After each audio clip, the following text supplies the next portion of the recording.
Hello, everybody. I'm so happy because I have the pleasure of speaking with the legendary Mr. John Blassingame today, who is the president and CEO of Newday Associates, and is also the publisher of some of the major publications we've heard of, such as Today's Black Woman, Black Men's Magazine, and he's formerly the publisher of Hype Hair. He has been so instrumental as a leader who helps promote the modeling industry as well as the publication business on a whole.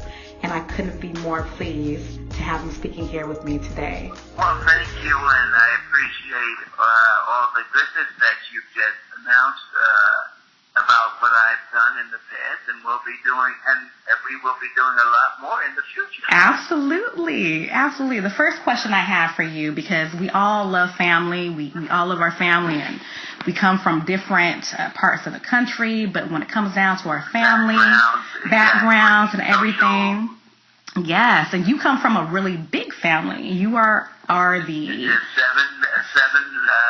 Six sisters and one brother.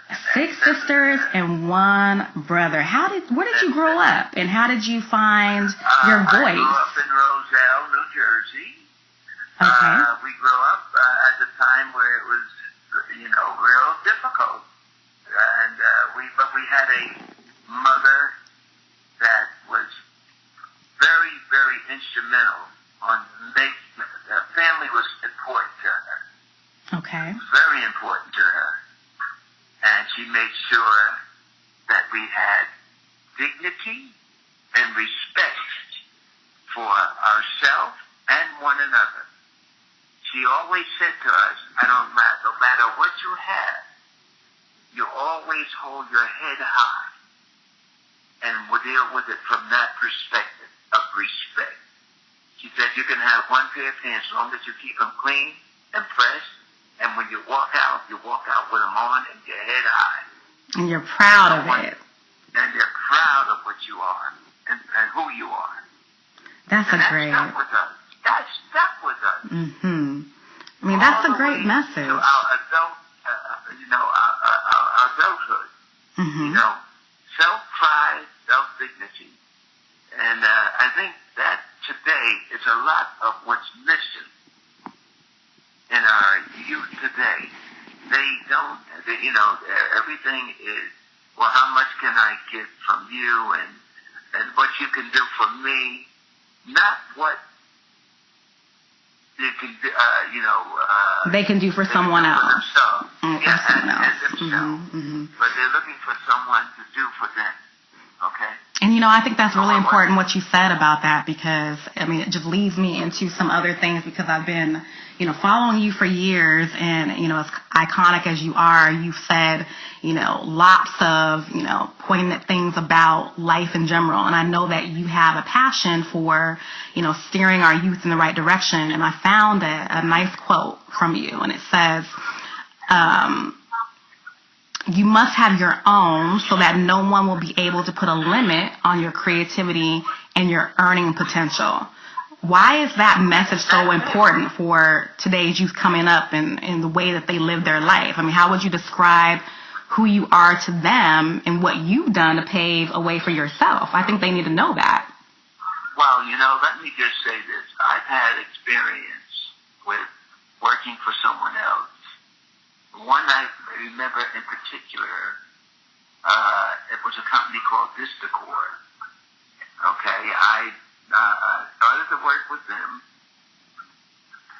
and it's a Canadian company. They wanted to break into the U.S. market, and they came to me. They said, "Mr. Blassingame, we heard about you and what you're doing, marketing and distribution, and etc. We want to use your talent, especially with the Afro-American title, which at that time was becoming more prevalent." So I said, fine. I said, and if we can break into this market, we will make you the president of the U.S. part of the company. Fine. Right. So what I did, I took it on. I picked up about 10 or 15 new magazines. We went from a gross billing close to $1.5 million to about $6 million. in approximately a year and a half. And you did all of that. That's amazing. I did all that, and we opened up a New York office in the Gray Bar building on Lexington Avenue. All right? And the only thing happened there that I particularly didn't care for was they brought a gentleman named Tony Barton, I still remember the name, in from London, England, and made him the president of the company and said, well, Mr. Blassingame, because you could still be the director of circulation and this and that and the other, but that's not what you promised me. And that's not what you deserved. You deserved more than that. No, yes. Exactly. But so from then on, I started my company, Newday. And I told the title that I brought to District Court, look, I'm leaving the company, I'm starting my own. And they said to me, Mr. Blassingame or John at that time, because I was a young guy, if you leave, we're leaving. We will follow you. Oh, wow. And that was the beginning of Newday Associates. Distribution company, and I took on magazines, and my first show was in actually 1972. We had a magazine called Us Quarterly.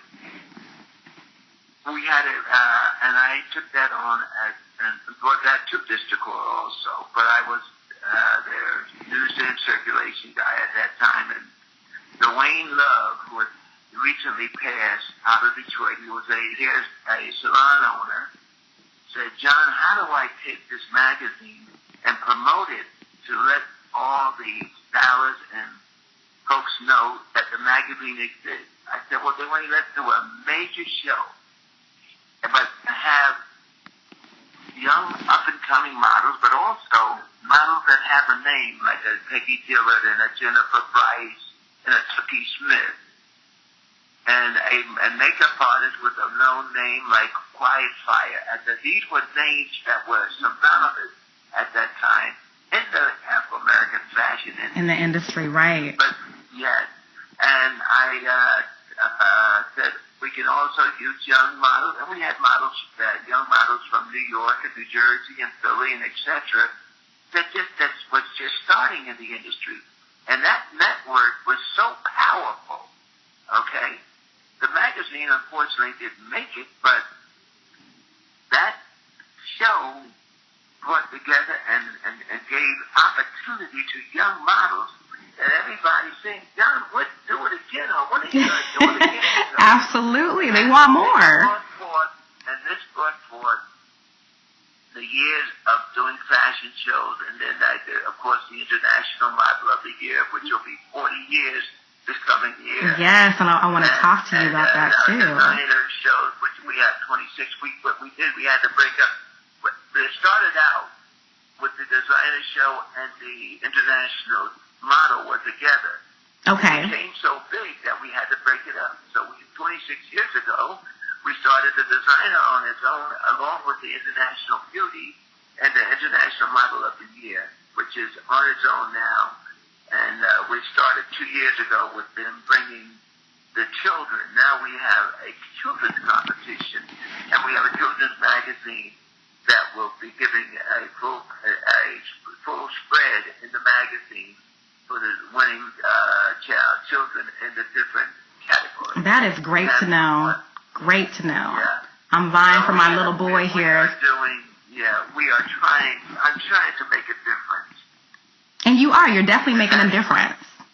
Yeah, and that is what it's all about, making a difference. So. Yeah, and I believe that you are making a difference in a lot of people's lives, young and old. And you talked about how you got your start and everything like that, and what triggered you to start Newday Publications. So can you tell us a little bit about each specific magazine, about Today's Black Woman and the Black Men's Magazine and High Care? Today's Black Woman was one of the first magazines that we started because Essence was there, but, it wasn't really reaching the common ordinary Black woman today. Okay. Because Essence had been there for, at that time, maybe about 15 years. Okay? but there was this young, new breed of women that were coming out, and we said, hey, we have to reach this woman. And that's what we did with today's Black Woman magazine, because it was relating to the Black woman of today. Right. That essence wasn't related to. And that did very well for us. And we said, well, listen, there's different types of hair magazines. The Black hair was out before us, but we need a magazine that a woman can look in the magazine, see these different hairstyles, and take it to their salon owner or their stylist and say, hey, I've seen this in this magazine. Can I get the same style? Right. It became very popular. That's what hair was all about. Okay? Everybody was hyped up about the hair. It was all about the hair. Exactly. So we started out with Hype Hair magazine, and then, of course, Maxim was not doing the magazine, okay, that related to our Black women. Our Black women have bodies. We have curves, we have, dips and dives, we have everything. Exactly. So that's when we came out with Black Men's magazine, because Maxim was not giving a play to a Buffy the Body. Right. As the Baxter. Okay. Hoops. Okay. And a host of other celebrities that came through. Drea Michelle. Right. And okay. I even noticed that you had Takara Jones, which was also in the movie that I helped promote, Just a Friend. She was in our movie, and I saw her on one of your covers, which was awesome too, which was a nice connection. And you've seen Vivica Fox? I've seen Vivica Fox. I saw on Today's Woman. I saw Michelle Obama.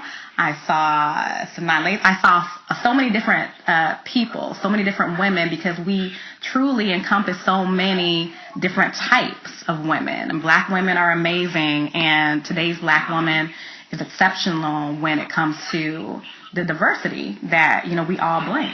So I love that. It's amazing. And that's what it's all about. That's what we try to accomplish in doing our event. Okay. Well, I want to tell you something really interesting that happened just literally about an hour ago.